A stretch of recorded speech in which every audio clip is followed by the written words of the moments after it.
вчера буквально, да, вот позавчера ночью мы наблюдали атаку БПЛА по Адлерскому аэропорту. Буквально там 2 или 3 года назад такое себе и представить было сложно. Но это реальность, в которой мы живем, и это реальность, к большому сожалению, как говорят многие эксперты, военные в том числе, она будет только ухудшаться. Поэтому вот здесь прозвучало о том, что нам необходимо обновить военную доктрину. Вот Рауль Валерьевич, секретарь Совета Безопасности, об этом сказал. Это хорошо. Ну, как говорится, лучше поздно, чем никогда. Мое мнение такое. Военная доктрина Абхазии должна исходить из самого худшего сценария для нас. Наихудший сценарий. А какой он может быть? Это сценарий, когда мы со своим, на сегодняшний день, объективно говоря, хорошо подготовленным потенциальным противником, а потенциальный противник у нас один — это Грузия. Вот наихудший сценарий для нас — это когда мы со своим вот этим хорошо подготовленным противником останемся на какой-то период времени 1 на 1. Вот это наихудший сценарий. И в этой ситуации наш противник захочет, как было уже выше сказано, применить военную силу для того, чтобы решить свои вопросы. На мой взгляд, военная доктрина Абхазии, я сейчас не буду детализировать, здесь уже выше Тимур Осипович прекрасно изложил, на мой взгляд, то, что нужно делать. Военная доктрина Абхазии должна сводиться к простому принципу. И такие военные доктрины в мире уже существуют. Вот у Израиля такая, к примеру, доктрина. Этот принцип звучит следующим образом. Противник, который решит военным путем решить в Абхазии свои вопросы, должен понести такие потери, которые несопоставимо выше потенциальных приобретений противника. Вот тогда уже в генштабе противника будут хорошо думать о том, что стоит нападать или не стоит. Естественно, мы долгую, кропотливую войну ни экономически, ни физически вести не в состоянии. Это тоже надо учитывать.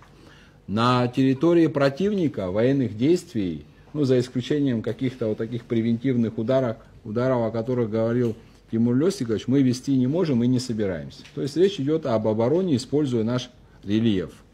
В современных условиях, да, мы видим, руководство Грузии проявляет определенный прагматизм.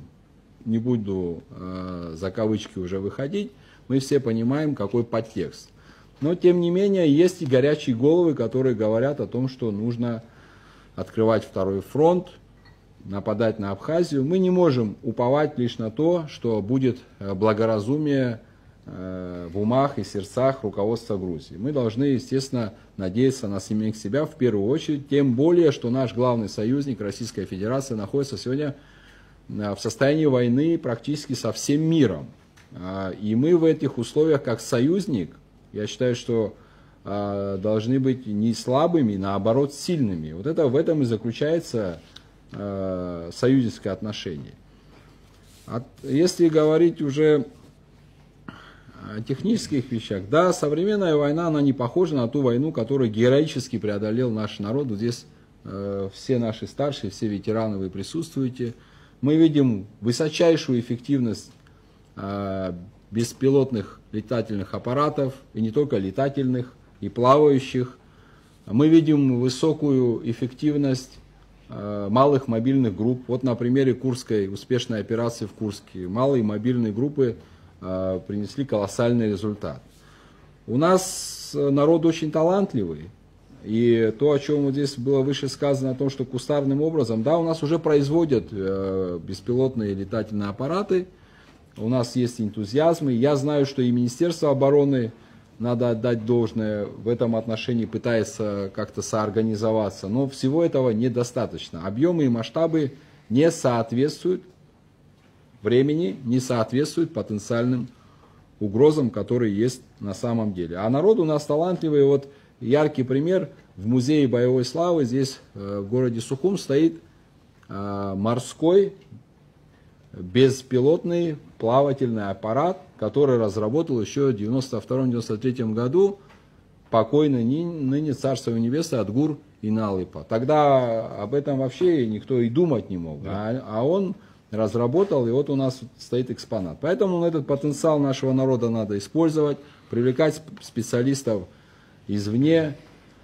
Не могу не сказать о том, что и Министерстве обороны, мне кажется, необходимо произвести структурные изменения.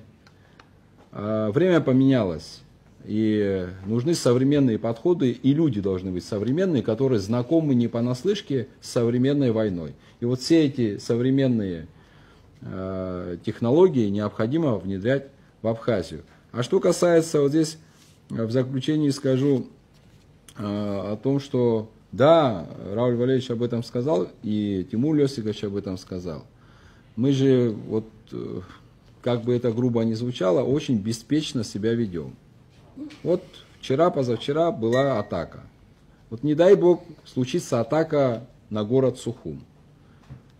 Кто знает, где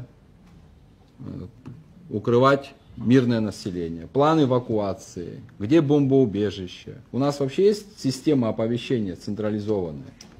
Кто-нибудь объяснил людям при атаке беспилотных летательных аппаратов, как надо себя вести, где прятаться? Вот мы видели даже вот на кадрах, люди там быстро сориентировались и так далее. Но если люди будут подготовлены, то мы будем минимизировать, к сожалению, жертвы, которые будут, мы их минимизируем. Это каждая жизнь для нас наивысшая ценность. Вот эти вот, казалось бы, мелочи, они сыграют в определенный момент ключевую роль. Но еще раз в заключение хочу сказать, мне бы хотелось, чтобы в кратчайшие сроки, и мы готовы в этом плане содействовать и помогать, в кратчайшие сроки мы полностью реформировали всю систему обороны и безопасности. Это не только Министерство обороны, это речь идет и о гражданской обороне, это речь идет о мобилизационной подготовке, и это целая экосистема. Мы должны довести свое состояние до такого уровня, чтобы потенциальный противник даже не думал о том, чтобы на нас напасть. Все, это наша главная цель. А в реализации этой цели, Рауль Валерьевич, мы все готовы днем и ночью помогать. Все, что мы можем сделать, мы по любому первому вашему зову, мы все рядом встанем. Любые наши возможности будут в вашем доступе.